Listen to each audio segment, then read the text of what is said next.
አቤት ውበት! እዛችንም ቆንጅዬ ልጅ ቢልኛ ጋምጭልን። እሺ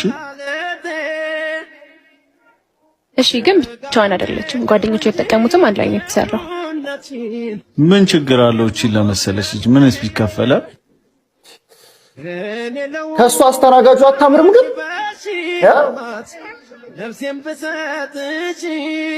መልካም ምሽት። በመናገር እንጂ ተከፈለ ይላል። እሺ አንቺን አልበልጥሽም ታምር እኮ ነው። ለአስተናጋጁ 10 ብር እሱ የቆንጆ ሴት ሂሳብ ከነጓደኞቿ ዘጋ። ምን የሚሉት እንትን ነው።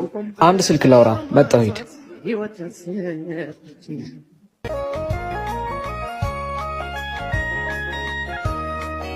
ፍጹም ጨዋነትሽን ተመልክቼ እግዚአብሔር ይፍረድ። አንዳንድ ሰዎች እኮ ግራ እኮ ነው የሚገቡኝ ከምር እንጂ ጥሩነትሽን እጅባንዴ ሁለቴ አቤት ባርኮት! ገንዘብ ለማግኘት የቆምሽበት ቦታ ልክ እንዳልሆነ ቃላት ሳያወጡ የሚነግሩሽ ሰዎች ይኖራሉ።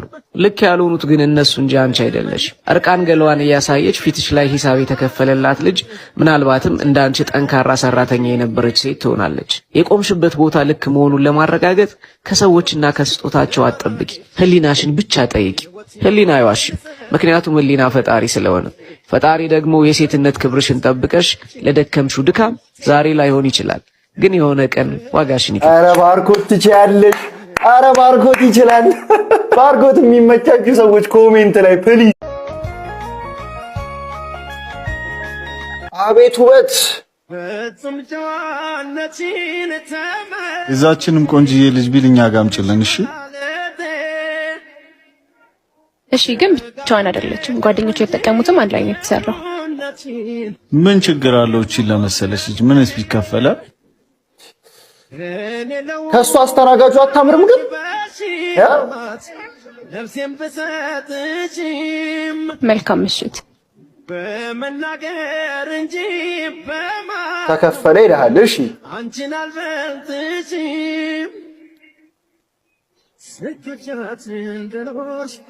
ታምር እኮ ነው። ለአስተናጋጁ 10 ብር እሱ የቆንጆ ሴት ሂሳብ ከነጓደኞቿ ዘጋ። ምን የሚሉት እንትን ነው። አንድ ስልክ ላውራ መጣሁ። ሂድ